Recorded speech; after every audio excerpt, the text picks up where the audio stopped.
Team Fortress 2 is one of the best multiplayer shooters ever made, both for its satisfying and dynamic gunplay and its cast of memorable and lovable characters. Then 2016 rolled around and Overwatch was released to worldwide acclaim, and in the last 4 years the game has steadily become one of the not best games of all time. Prior to launch, Overwatch had it all: a burgeoning esports scene, a huge player base, supplemental story in the form of comics, mystery about what characters were gay, but then they had to ruin it by updating it ever. So what happened? Over the years, you've had your run-of-the-mill TF2 killers, and those just typically fizzle out and die, but Overwatch is a Blizzard game, so I mean, it's gotta be good, right? In their lifetime, they've just absolutely pumped out some classics, so you'd expect Overwatch to have long-lasting support. But this hype, of course, was just before the dark times of Blizzard that we currently live through. But good old Dick Fucklin is working on Overwatch, and he's a great dev, so what's going wrong? I can think of a few things. Overwatch faces three major problems currently: oppressive gameplay, poor character balance, and a map pool I can only describe as shitty. Now, before we continue, I just want to point out that I have played Overwatch a lot since release, and at some of the highest ranks on the ladder, so I have seen firsthand how the characters in the game interact and the ways they have gotten shittier over time. And that being said,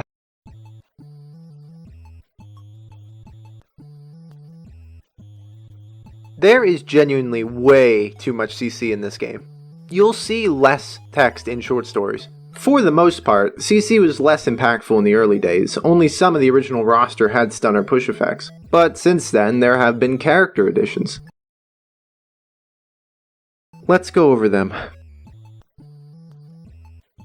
Anna, the first character addition. She's great as she literally and metaphorically puts players to sleep, as her main points of interest are ways to irritate the other team. Anti-heal is busted and Sleep Dart is tilting. Good start.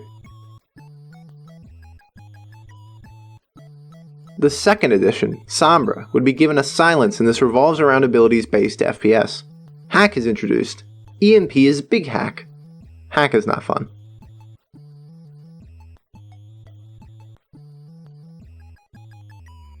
ORISA, the third character added and first new tank.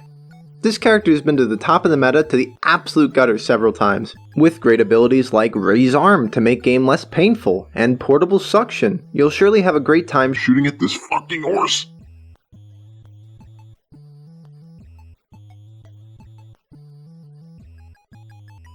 DOOMFIST is added fourth, a character with nonsense mechanics and overly obnoxious strengths. His stunning, knockbacking, shit-headed punch leaves a lot to be desired, mostly including a different character design, you know.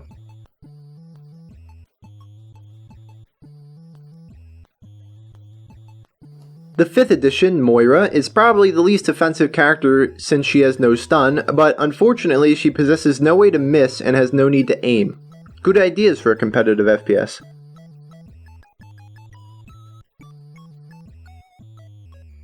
BRIGITTE is added, killing 90% of the player base. A character who requires a lack of coordination and aim while also possessing an obnoxiously good stun. This character would see balance changes constantly and be required to be sent into the pits of fucking Armageddon twice before just becoming pretty much the worst hero in the game. But considering that BRIGITTE has flipped back to meta status after getting nerfed, maybe Blizzard should fucking rework her. Wrecking Ball is added, which isn't exciting news since he's absolutely miserable to play with and against. This is the asshole character. If you're playing with a ball, you won't see him, and if you're playing with one, you can't get rid of the fucker. Ashe, the second Widowmaker, is added. There is somehow still CC to add, and the Coach Gun is introduced. Not to mention an oppressive ultimate, which is just essentially Torb's turret, but actually good.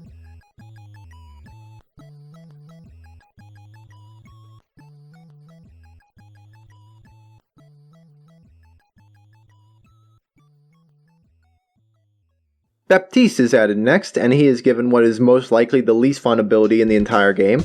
Surprisingly not CC, but instead the support character possesses the only real taunt ability in the entire game, making you now have to start looking up in the middle of team fights where you would be spending your time being CC'd anyway. Sigma, the 7-foot-tall astrophysicist, he's added to the acclaim of mostly none of the remaining Smurfs and toxic players.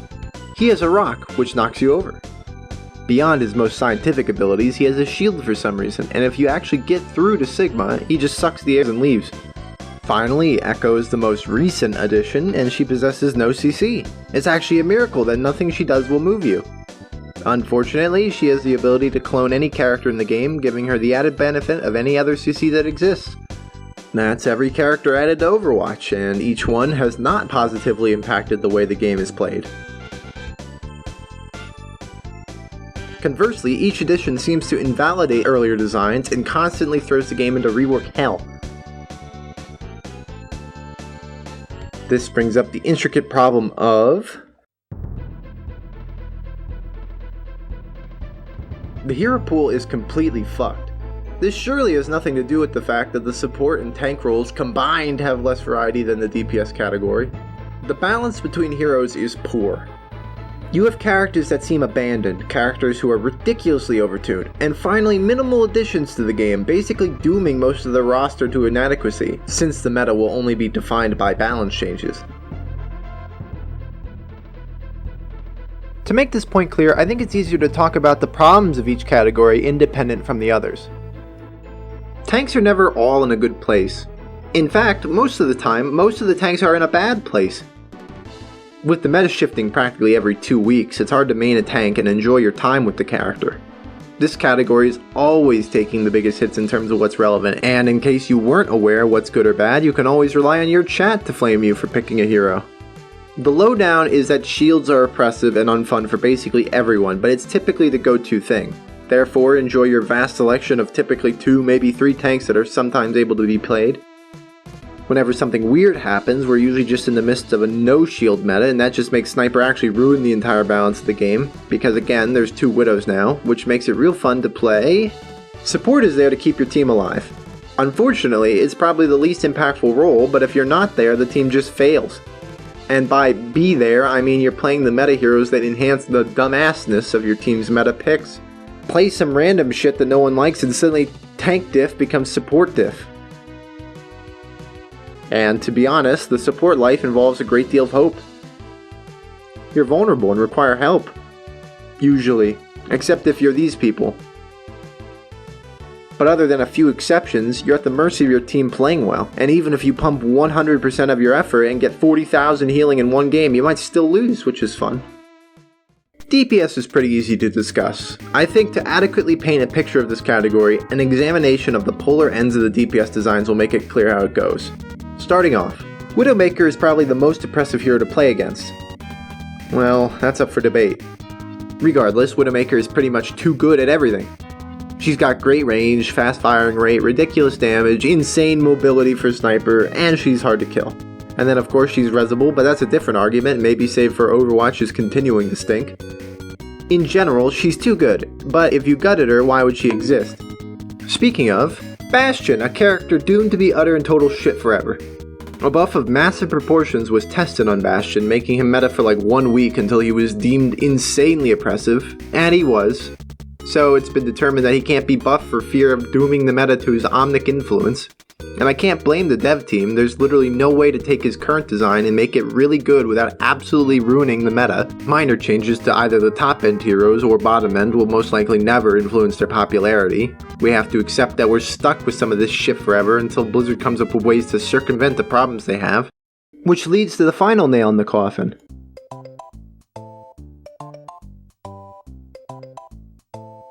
Oh boy, maps. It'd be nice if most of the maps in Overwatch weren't constructed like a street in New York City.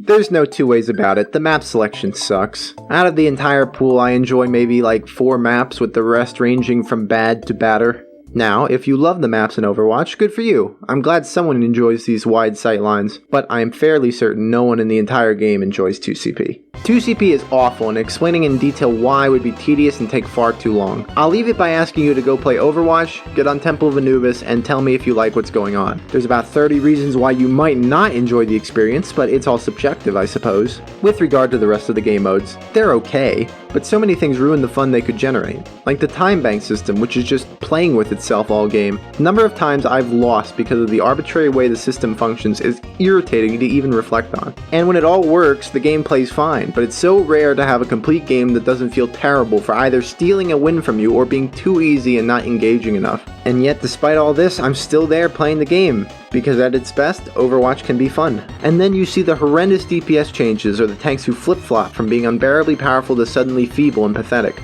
Supports who have no real impact on the success of a team, but if they fail their role, the game will be lost. For the record, Overwatch drives me fucking crazy, but I suppose it's through my insanity that I still play and derive some sick pleasure from it. I play with friends and we have fun trying to climb the very riddled with problems competitive ladder, but the game just lost its vision. I think the reservoir of Overwatch complaints is so deep I could make a dozen 10-minute videos describing why the game is oftentimes tortuous. But I think it's succinct to claim that years of uneven design has left a fresh and ripe product out to rot. Now, Overwatch is starting to stink.